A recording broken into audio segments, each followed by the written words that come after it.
Kokate sir, Rajendra Lande sir,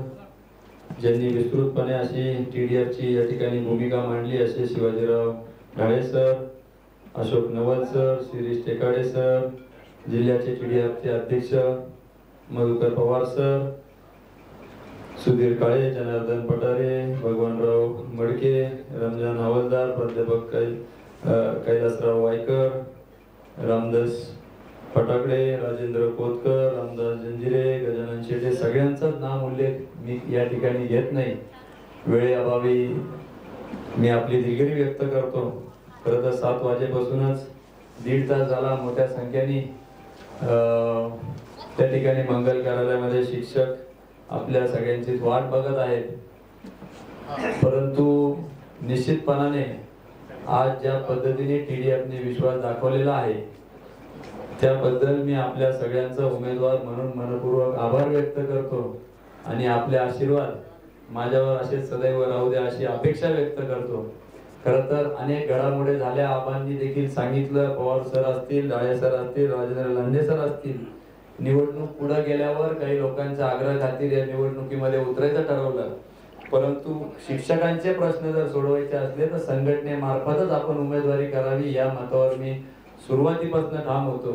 आणि म्हणून अनेकदा संघटनेच्या अध्यक्षांपासून सगळ्यांशी संवाद साधला, परंतु काही कारणास्तव इंटरव्ह्यू होऊन गेले होते। मी विनंती केली की पुन्हा एकदा आपण इंटरव्ह्यू त्या ठिकाणी घ्यावे, काही कारणास्तव संघटनात्मक गोष्टींमुळे त्याला ते शक्य झालं नाही आणि त्या ठिकाणी उमेदवारी जाहीर झाली। जाहीर झाल्यानंतर देखील अनेकदा संघटनेतील लोकांशी, राज्य पातळी असेल, जिल्हा तालुका पातळीवरच्या संघटनेशी मी संपर्क साधला की अशा पद्धतीने आपण जर उमेदवारी या ठिकाणी दिली तर निश्चितपणाने त्याला न्याय देण्याचं काम मी करेल, परंतु त्यालाही यश आलं नाही आणि म्हणून मी माझ्या कामाला त्या ठिकाणी लागलो। परंतु संघटना म्हटलं तर संघटनेचे हित पाहणारे लोक ज्यावेळेस संघटनेमध्ये असतात त्यावेळेस निश्चितपणाने संघटनेचा पदाधिकारी असला तर तो संघटनेच्या हिताचा विचार करतो, त्या पदाला न्याय देण्याचा प्रयत्न करतो आणि खऱ्या अर्थाने मी हा विषय सोडून दिला होता, परंतु खऱ्या अर्थाने संघटने बाबतीत कळकळ किंवा काळजी असणारी ही सगळी मंडळी असल्या कारणास्तव सर्वांगीण विचार करून त्या सगळ्याच मंडळींनी विचार केला की आपण संघटनेच्या हिताचं काय निर्णय आहे। शेवटी कुठलीही संघटना जर अस्तित्वात ठेवायची असेल तर त्या संघटनेला राजआश्रय, राजकीय बळ, समस्या सोडवायच्या असतील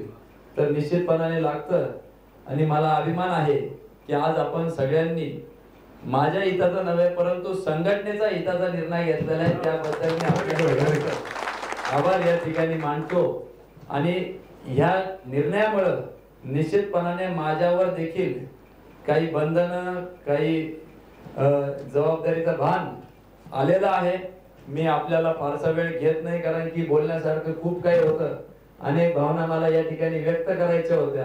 परंतु आज थोडक्यातच एवढंच आपल्याला सांगतो की आपण जे आज माझ्यावर विश्वास दाखवलेला आहे निश्चितपणाने त्या विश्वासाला कुठेही तडा जाऊ देणार नाही, एवढंच मी या निमित्ताने शब्द देतो आणि संघटनेच्या सगळ्या पदाधिकाऱ्यांसाठी आणि संघटनेच्या प्रश्नांसाठी कटिबद्ध राहून त्या ठिकाणी काम करायला असं आपल्याला आश्वासित करतो। आपण दाखवलेल्या विश्वासाला तडा जाऊ देणार नाही असं पुनश्च एकदा आपल्याला खात्री देतो आणि सर्वात ज्येष्ठ मार्गदर्शक, ज्येष्ठ आपण सगळेच माझ्यापेक्षा ज्येष्ठ आहे, आपल्याला विनंती करतो की आपल्या नेटवर्कद्वारे आपण मगाशी सरांनी सांगितलं की टॉप 2 मध्ये निश्चितपणाने उमेदवार आलेलो आहोत, परंतु तुम्ही सर्वजण आता बरोबर आल्यामुळे निश्चितपणाने आता टॉप 1 ला गेलेलो असं मी समजतो। 100 हत्तीचं बळ आजच्या या मीटिंग मुळे आज मला मिळालेलं आहे आणि हे एवढे ज्येष्ठ लोक ज्यांचं त्या ठिकाणी संघटनेमध्ये क्रेडिबिलिटी आहे। लांडे सरांनी सांगितलं की कुठल्याही पद्धतीने आम्ही त्या ठिकाणी सुडाची भावना किंवा मला पाडलं म्हणून निर्णय बदलत नाही, परंतु संघटनेच्या हिताच्या दृष्टीने आम्ही हा निर्णय घेतो आहे। धुळे, जळगाव, नंदुरबार जात असताना अनेक ठिकाणी माझ्यामध्ये जीव ठाकरे साहेब उभे होते, त्यांचेही कार्यकर्ते मला संघटनेतले भेटले की कोल्हे साहेबांनी त्यांच्या वस्तीवर आमची त्या ठिकाणी मीटिंग घेऊन प्रचार केलेला होता, अर्थात लांडे साहेबांसाठी पण केलेलाच होता, परंतु 94च्या निवडणुकीपासून अगदी 2011-12च्या निवडणुकीपर्यंत संघटनेशी एक वेगळं जिव्हाळ्याचं नातं आदरणीय स्वर्गीय शंकररावजी कोल्हे साहेबांचं होतं. तसंच नातं आणि प्रेम तुम्ही माझ्यावर दाखवलं, त्याबद्दल आपले परत एकदा मी आभार व्यक्त करतो. आणि निश्चितपणाने आपल्या येण्याने त्या ठिकाणी विजयाचा मार्ग हा सुखकर झालेला आहे, याबद्दल शंका नाही. आपले पुन्हा एकदा आभार व्यक्त करतो आणि माझं मनोगत थांबवतो. धन्यवाद. जय मार्गदर्शक